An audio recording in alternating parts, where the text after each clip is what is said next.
The Edge of Tomorrow is an unfiltered journey into the remarkable minds of the people shaping the future of technology and its impact on humanity. This show isn't just about gadgets and trends, it's about the humanity behind the innovation. Together, we explore the big questions. How does technology reshape our values, communities, and sense of purpose?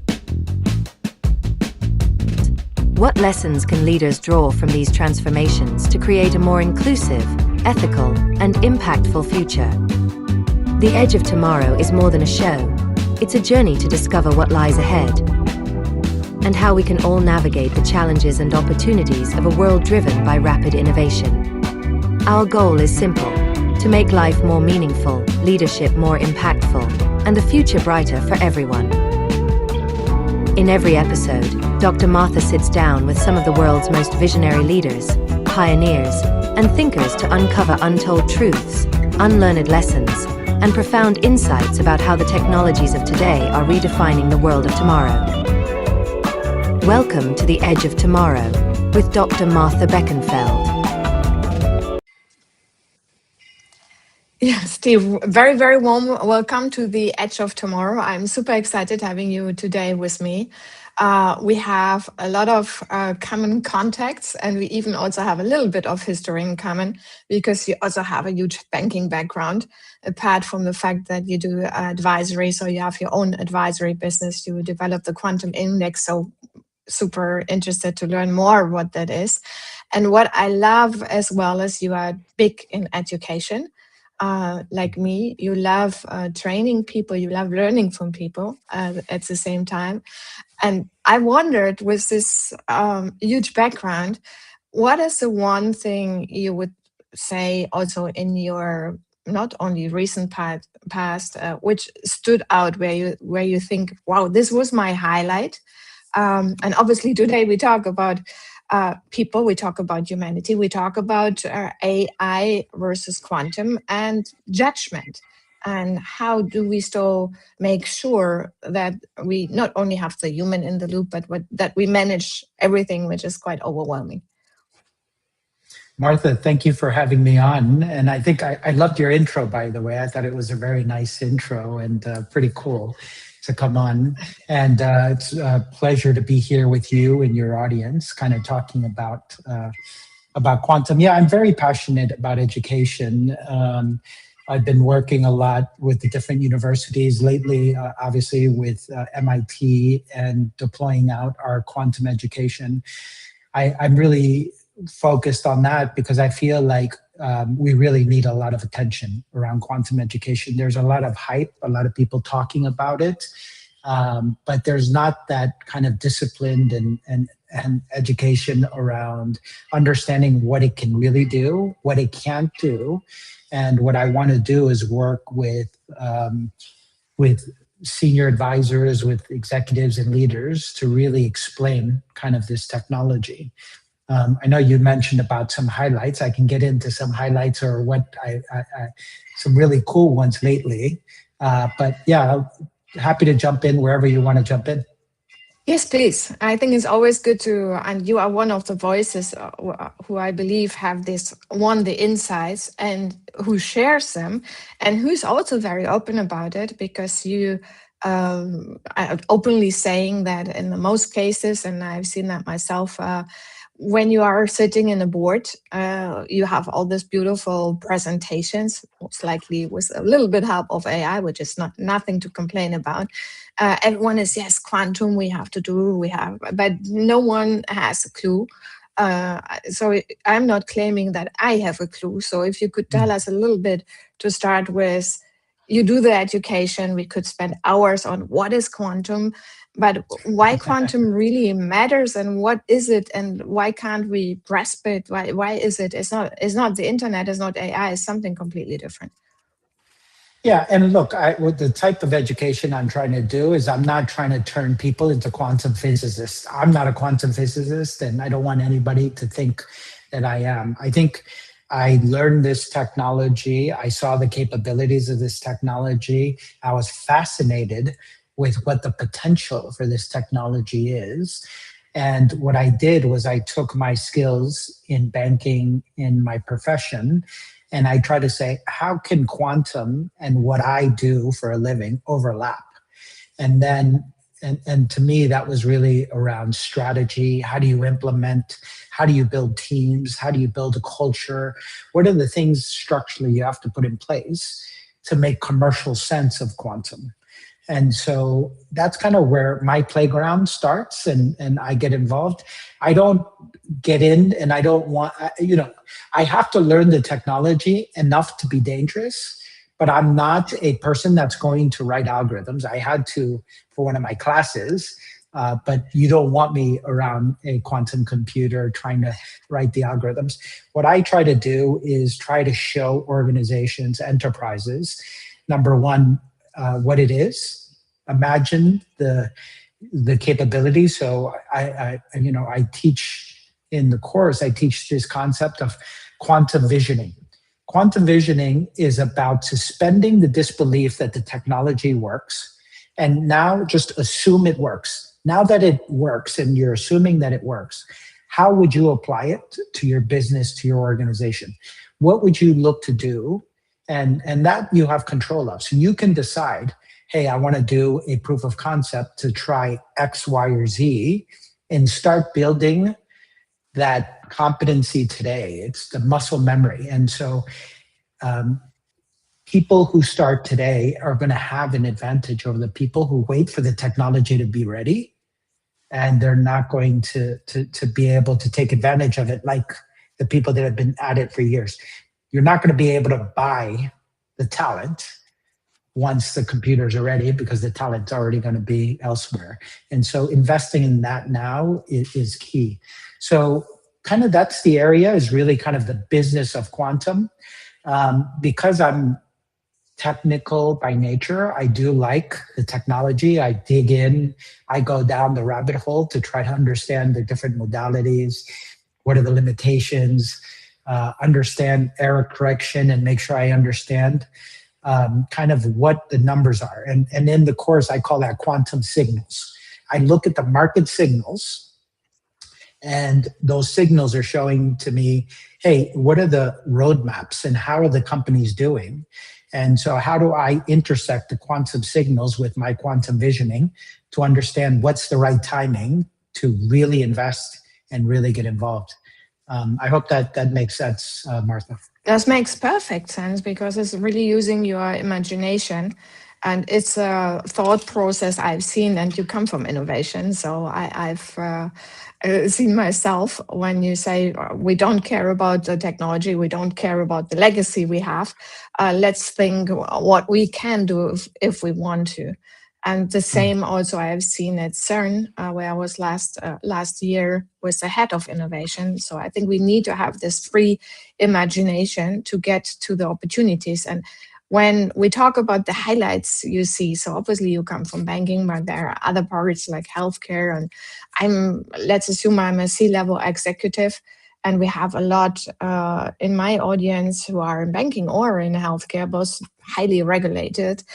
What do I do? How do I approach the topic? Where do I start to get more grasp of this animal? Not only educating myself, educating the board, educating my management team, but how do I get to this imagination and visionary concept? And then it's the first step. And then what you said, the roadmap. How do I make it concrete? Because we can all talk about it for hours, but how do I make it that it works?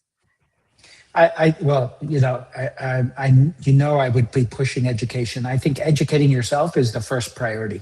When you're on a plane and they talk about the mask coming down, and first you got to put on the mask for yourself and then take care of others. And so this is kind of from quantum, you got to understand it yourself. You got to understand this technology so that you can lead. You can't lead people if you don't know where you're leading and why you're leading people. And so that's why I put a lot of emphasis on understanding the technology. Don't use, hey, I heard at a party or somebody told me this, and regurgitate what you hear on the street, because that person, you might be taking advice from somebody that has no clue what they're talking about. But unfortunately, I hear a lot of that. I go to dinner parties and stuff. Oh, quantum, yeah, that's 20 years out, and blah blah blah. And the reality is there are things that aren't ready today. And I think I'd like to first start off with, there's a misconception that quantum is quantum computing. So truly quantum technologies is quantum computing. There's quantum sensing, and there's quantum communications. Each one of those have a different timeline, and understanding what that timeline is and how to start getting value from them at different time frames is very important. And so I think right now we're in the era of quantum communications. We have to protect ourselves around post-quantum cryptography, the PQC, and making sure we can drive that. And you see a lot of governments are now putting in those regulations. I think quantum sensing is kind of nobody wants to talk about quantum sensing, but there's exciting big companies like in oil and gas are using in quantum sensing. And then everybody wants to focus on quantum computers because that's kind of the sexy bit and stuff like that, which is, but you really need to understand that. So as an executive, I tell people, go educate yourself first. Understand what this is, because this is not a technology you want to, you don't want to practice and try things out and fake it till you make it. Because number one, you're going to lose a lot of credibility if you try to fake it till you make it in quantum, because quantum, there's a lot of people out there. And if anytime I say the smallest wrong word, I get corrected publicly, and which is okay. It's part of the nature of what I do. But it's really around educate yourself, understand this, and then understand the possibilities. And that's what happened to me, Martha, when I first got involved with this is, it was back in 2019 in October when Google published the Nature magazine saying that they achieved quantum supremacy.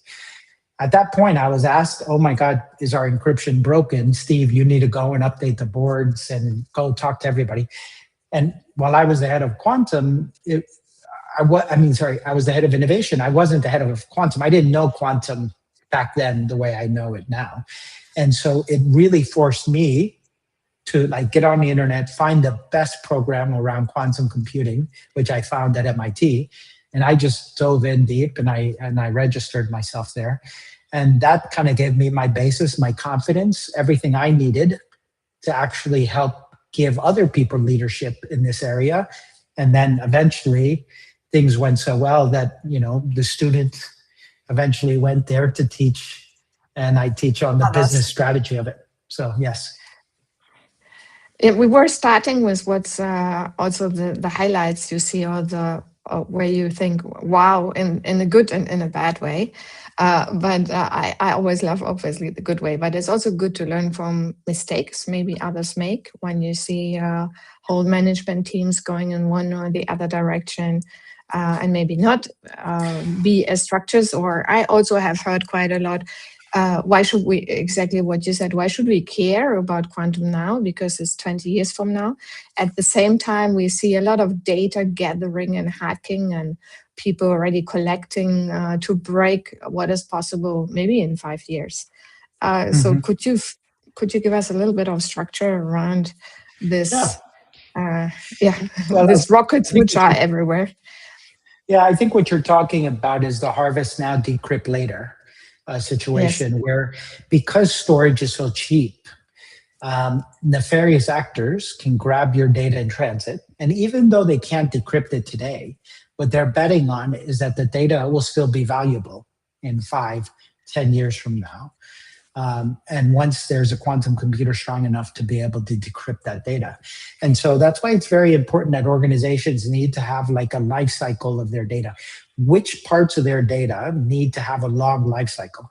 And I mean, if I said, look, you don't have to worry, let's just say you're a skeptic out there. Let's just say you're a skeptic and you're saying, oh, I don't have to worry about this for 15 years. Well, okay. So if I captured your data 15 years ago and today I can now open your data from your computer 15 years ago, would you be okay with it? Would there be anything you would be worried about? And the reality is no. And that's 15 years. I mean, that's kind of like saying, I don't care. That's 15 years from now. The reality is it doesn't matter if it's 15 years, 20 years. If I'm capturing your data and have the ability to break that encryption in 15, 20 years, that's still going to be a concern to you. And that's assuming 20 years. I think there's a lot of bets saying that it's going to happen much faster than that. And regulations are putting in that companies have to be PQC compliant. I think Google put out an announcement. They've got to be PQC compliant by 2029. We got the US government saying 2030. You got different countries also doing the same thing. So what do they know that you don't know? That's not 20 years from now. If you're putting a budget together to get your migration plan by 2030, work backwards. This budget season is already done. If it's not in this budget season, the next budget season is 2028. So you're going to do a multi-year migration with only 2 years left, or less than 2 years left to do this. So people have to kind of take this serious and understand it. If not, it's going to be a lot more complex. It's going to be a lot more expensive. So it's good to work at this from a point of knowledge and understanding so that you're not caught by surprise and having to scramble trying to protect your organization. Does that make sense, Martha? 100%. I think that the challenge is really, one is the awareness, second is the education, and then to identify the data that you said, which has a longer life cycle. And in particular in healthcare, obviously that's very obvious, but the same is in banking where the two of us come from. But healthcare is, I think, so close to your heart in the true sense of the word, that everyone understands. If someone can get to your healthcare data, you are in serious trouble. And with the latest development, which we also have heard from our friend Dr. Ingrid in the last Edge of Tomorrow, she talked about digital twin and all the data we will have, and there is quite a lot which we need to protect. So that's more on the, I would say, cybersecurity part. But what do you see as the biggest, also when you work with executives, the biggest advantage and opportunity, because the market has been estimated in the trillions, the economic value, and you can say, this is a big bubble but where there's normally smoke, there's also fire. So what's the fire? What is it? What people should know? Yeah, I think the economic value is what this will have to the industry. So people are looking at Wall Street and they're looking at the prices of all these quantum companies and hardware and all this other stuff. And there's value there, right? So investments into quantum between 2024 and 2025 went up 6.3%. And that was part of the report that McKinsey did. And just for disclaimer, I'm part of that report. So I'm quoting my own self or the team that I work with. But that was a report I referred to with economic value of trillions, where you think, oh my God. Yeah. And so part of it is we believe that the people who are really going to make the money and the value are going to be the ones that are going to use quantum computing in their day-to-day organizations. So think about the banking. They're going to be looking at optimization. So, Martha, you worked at a bank. Does the bank have an opportunity to optimize? It's got millions of opportunities to optimize, right? Think about simulation. How would I like to simulate markets? I'd like to simulate things like value at risk, simulate stress testing. So how do I use that technology to kind of help giving me an advantage from that perspective? And then obviously they have to look at how they protect their data. Banks are about trust. And if they lose that trust, they lose the ability to transact. And so that's why trust is very important. Yeah. And how do you create this trust? I think, you have a lot of connections, obviously, with people. Not only that, you appreciate that technology is only, I wouldn't say it's a tool, it's much more now than a tool, but still we need the human judgment. So we also have a question from Kenneth. If uncertainty leads to hypothesis, to contradiction, to revision, to decision, to choice, to consequence, and that works across both epistemic, judgmental, and functional, would that force us to focus on sequencing or framing or so I think this opens up a whole philosophical world. I'm grateful someone else came up with this question, so I have a good excuse to ask you. Yeah, no, I think, listen, I think those are great questions to ask. And I think anybody going through that thought process is fantastic because they're thinking this through than just, hey, let me try this out and see what happens. Everything that we work on has secondary, tertiary impacts, and making sure that we can understand those impacts. That's why, and Martha, we talked about innovation, and you met with the head of innovation at CERN. The reality is sometimes we don't know what we don't know. And the only way to really find out is through experimentation. And we sometimes are very surprised about the outcomes we get in experimentation. And that actually helps us learn. It learns, even through our failures, we learn. And so I think the whole process is, number one is having a mindset of curiosity. Number two is finding ways to experiment, but experiment cheaply, fast, so the faster you learn, the better you can do. And as you identify these consequences or these things that have come up, how are you going to address them? Are you going to, making sure you put regulations, policies, understand? Are you going to ignore them? Are you just going? So I think all of that has to be taken into account. And I think that's kind of the scary part, but then the exciting part about this field. All of that still has to work out. Nobody knows the answers. And we need people getting involved, getting engaged, and really bringing up these issues to life. Whatever we talk about here, and I don't know how well this video is going to last, maybe a year from now, they're going to watch it again and say, hey, Steve should have mentioned this or mentioned 5 years from now, 10 years from now. We'll see kind of what lasts and what kind of resonated and what are the things you and I would never even dream about thinking about with this technology. But that's why, to me, it's important to get good people engaged in this, looking at this and asking those really tough questions. And can you share some of the experiences you just mentioned where you say people discovered something they couldn't have imagined before, also with your visionary concept where you say you have to sit down and really imagine what you can't imagine in a sense. I'll give you one example. I got to anonymize who the client is and what's going on.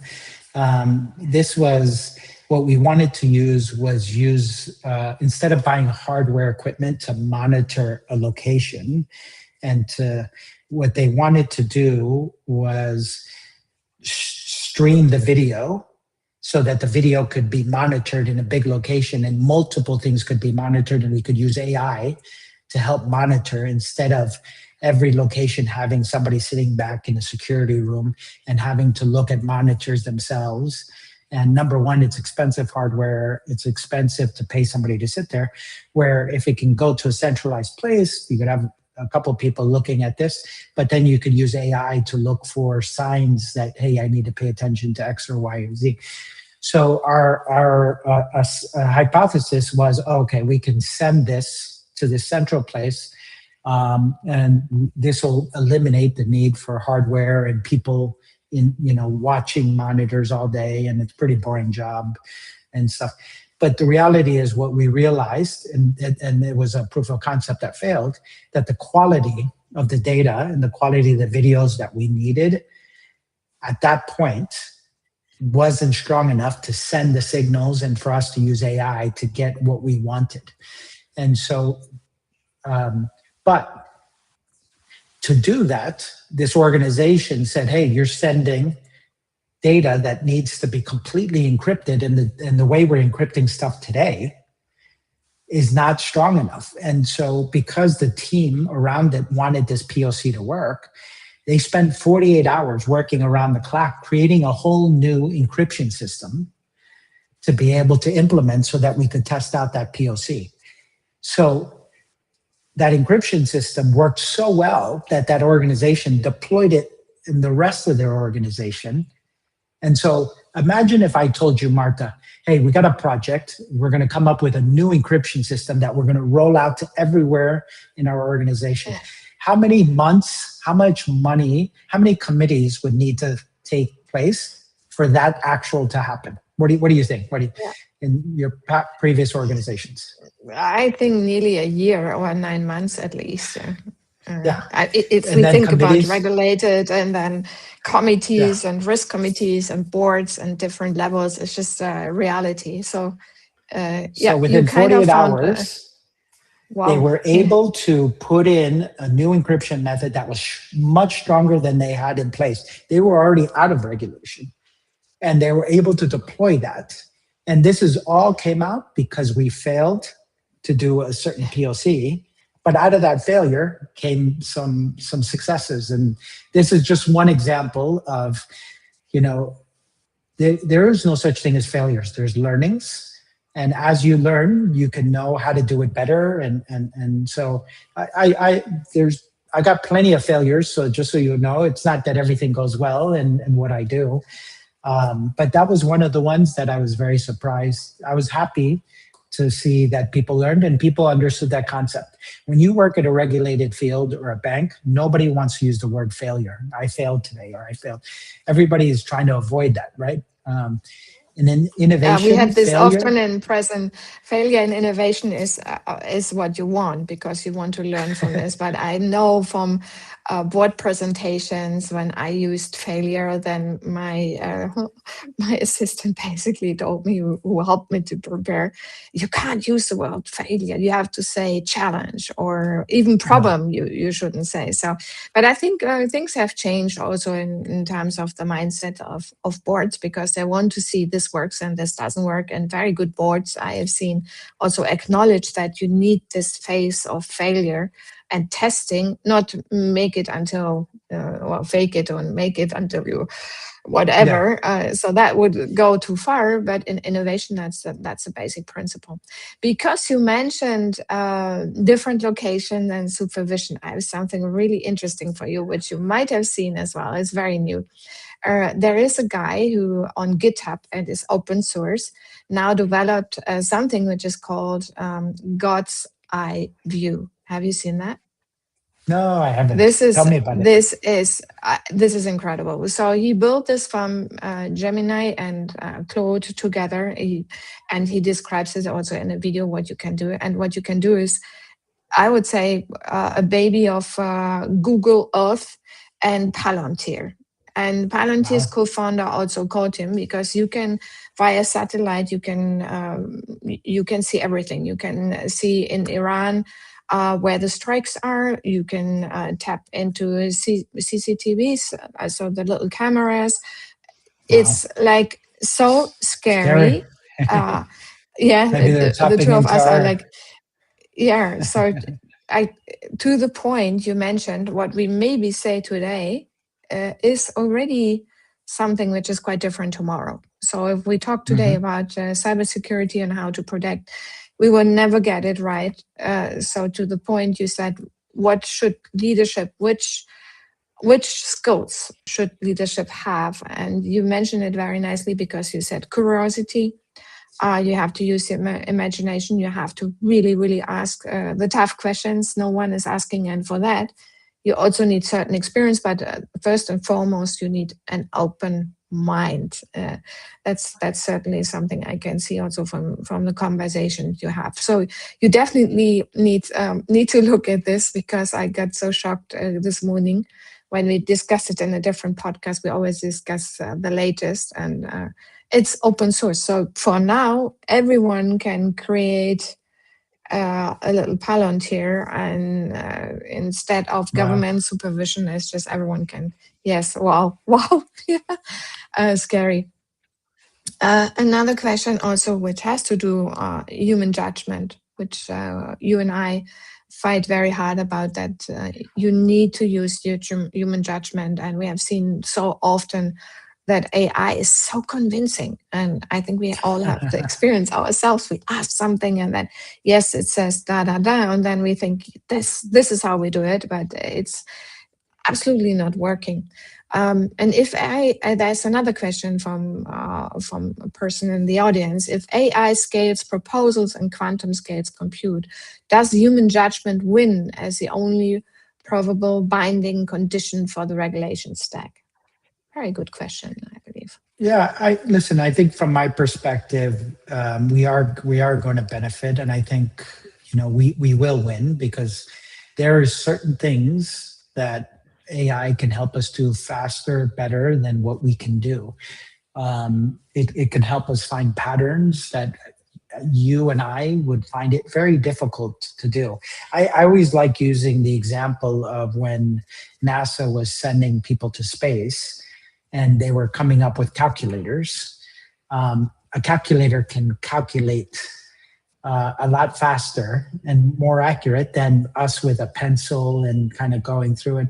And so I'm really a big proponent to let the AI do what it does best, let humans do what they do best.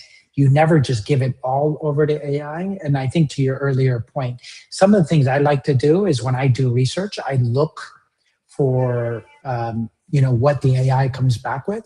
And sometimes I go to a different model and even a different vendor and say, prove this wrong. And so you could use AI to be the skeptic of AI and kind of see, and then also, say, look, give me the sources so that you can actually see for yourself where the stuff is coming from. And sometimes it's like, it does prove it wrong. Sometimes it's like, no, I can't find any credible sources to prove it wrong. And so I can tell you, I'm a big proponent of AI. I use AI in all my processes. I use AI in all my workloads. It definitely streamlines things. I've been able to do some amazing things with it, but I also know the limitations. And I know at the end of the day, I'm responsible for whatever I put out there. I can't just copy and paste and say, there it goes, and oh, that was the AI's fault. It's about taking responsibility. If you're only taking what's in the AI and pasting it out there, it could be mediocre. I feel like me working with AI makes it that much better. Does that make sense? That makes a lot of sense. And I recently read a very interesting Harvard Business Review, and they were finding that leadership is going into the wrong direction because a lot of leaders now rely on AI without that challenge and curation, and that decisions are getting worse and not better. So we really need to learn how we use AI, and it's not about the best prompt, the best tool, but using our experience, using our judgment. And there is another question which I think feeds into what we just discussed. What is the risk of automated algorithm-based decision-making that could lead to mistakes and lack of ethical accountability? Well, I think algorithms are developed by humans, and humans have natural biases. So we're now programming bias at automation levels. So it's kind of, what do they call it? Math destruction, weapons of math destruction.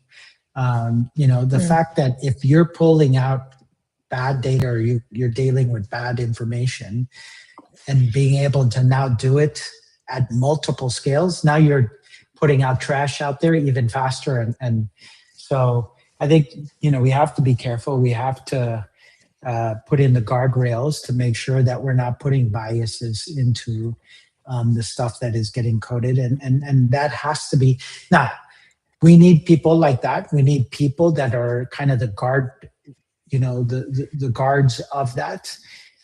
It's not in everybody's skill set. I could tell you it's not in my skill set. I'm an innovator. I like to kind of build and create. But I do know I need somebody on the other side to kind of keep me out of jail, to keep me focused on, I don't look good in orange. I want to make sure that so we have to use everybody for their skills. And there's people that love that go into the detail. And that's why a lot of times I have to partner myself up with those type of people that will ask those questions, where I'm a more like I want to talk about the vision and what's the art of possible and what can be done, but I need to center myself around people that make sure that everything I'm doing makes sense. If you know what I mean. Ethical, safe, and responsible.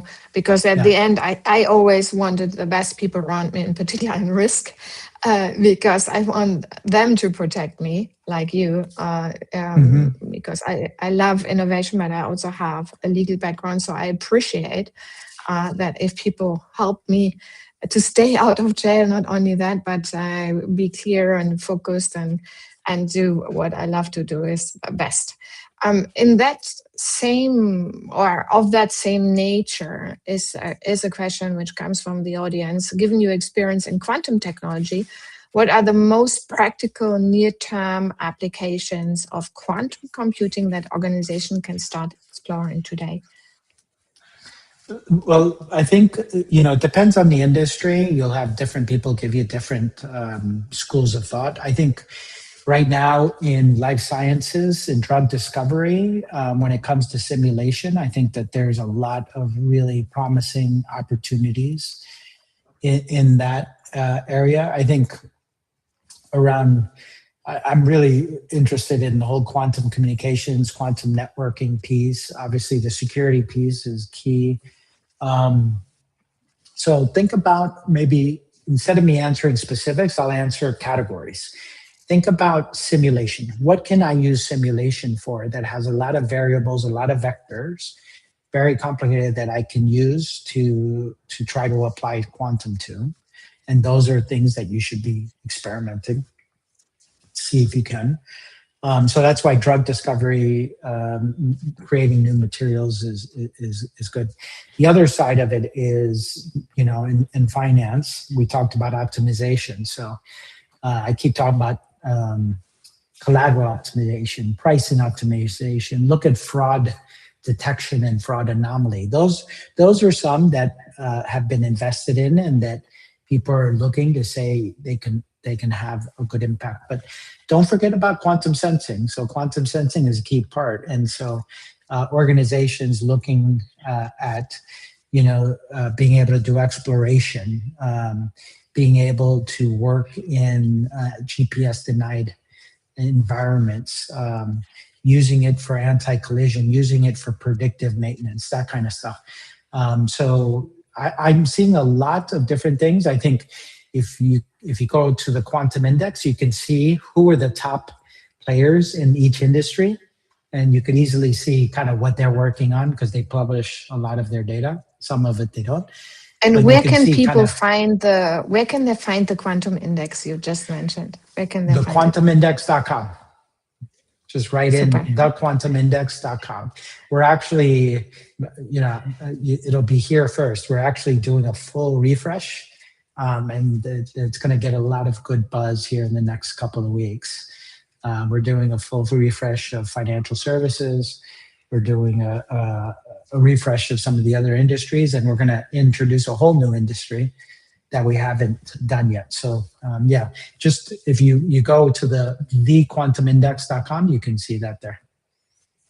Beautiful, because I think is for a lot of people, just look at what is already out there and what the industry I am in does is very helpful. If you give the one advice to someone who is maybe also just starting in a career. I don't know if you have children. I didn't check that before. So 3 boys. What is? I got 3 boys. 2 boys, 3 boys. So assume three also you boys. 3. Oh my God! So you need a girl. So assume also you have a girl. It doesn't really matter. But what kind of recommendation you give? And I want that to be more or less the wrap up, because it's very important also for the next generation. What should they do? There's so much fear, so much concern. Some even say we don't want any AI, we don't want any tech anymore. We have enough of everything going on. So how do you deal with this? What is your recommendation? So, anytime there's a new technology, there's always a fear of that new technology. The phone, nobody's going to see each other. Television, nobody's going to leave their house. I'm sure that once the first, when somebody found fire and fire was discovered, I'm sure somebody said, stay away from that, it'll just burn you, right? And so any new technology used improperly, yes, could have an impact. But I think every new technology harnessed properly for good could have a great impact. Listen, I really care. I've got 3 boys. 2 of them actually are in the quantum industry. One works at Quare Computing. The other one actually works with me at Horizon X. He's off at school finishing up his business degree. And my youngest is in Philadelphia studying to be an entrepreneur and working in AI and doing different things. And so I really tell them to not be scared about technology. It's very empowering if you educate yourself and understand the technology. And then that can help you understand. Being scared of something is kind of like being scared of the unknown. If we know what's going on, we know how to use things, how to not use things, then we know how to stop things, how to control things, and that kind of takes that fear away. So being scared is actually a natural feeling that we all have. That should give you enough motivation to say, okay, I'm going to take my education, my work into my own hands and do something about it. Just sitting back and being scared, I think is a waste, but I know that happens. So educate yourself, understand, and then make certain judgments or decisions, how or what controls you're going to put in place to identify any of those fears. But just sitting back and being scared, I don't recommend that for anybody. No, that's not a good way. I also find that you have to find your purpose. You really need to find why I'm doing this, for what I'm doing this, and never ever would I think to compete with AI, because I know in a lot of instances you have mentioned so much better than me, but hopefully it brings abundance to all of us.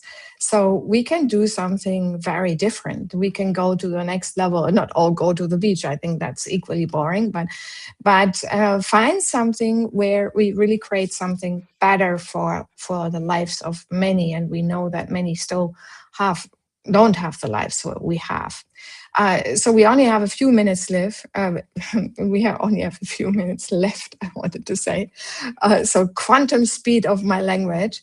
And so can you please give your forecast of using quantum technologies in full scale in the engineering sector, a rough timeline, someone is asking. That's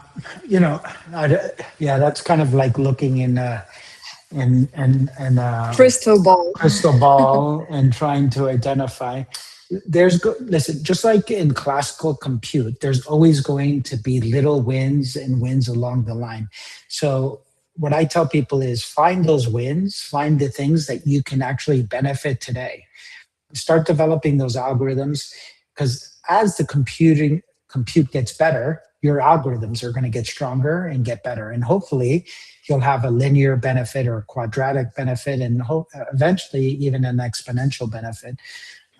So I would focus on how do I apply this technology, what I can do, and find those wins. It's going to be the creative people on this call that are going to apply this technology to something neither of us have thought about, that are going to make the breakthroughs. And that's going to be the exciting part. And like I said, 5 years from now, we probably didn't talk about X, Y, or Z, and that's what everybody's going to be talking about. And that's going to be thing, but it's going to be through people's engagement and the people who are working on this that want to jump in and get involved.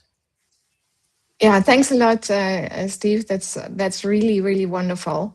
How you describe it, and that you focus on human judgment, which I think is the most important, human-centric design, and how we create something better for our society. So a very lively audience for quantum and AI and for our future. Thanks a lot for everyone on the Edge of Tomorrow. I look forward also to welcome the next guest, who is still not yet announced, but I'm so grateful that you were here with us today. Thanks a lot, and wishing you a wonderful, what I can see, sunny day. Yes, thank you. Thank you for having me.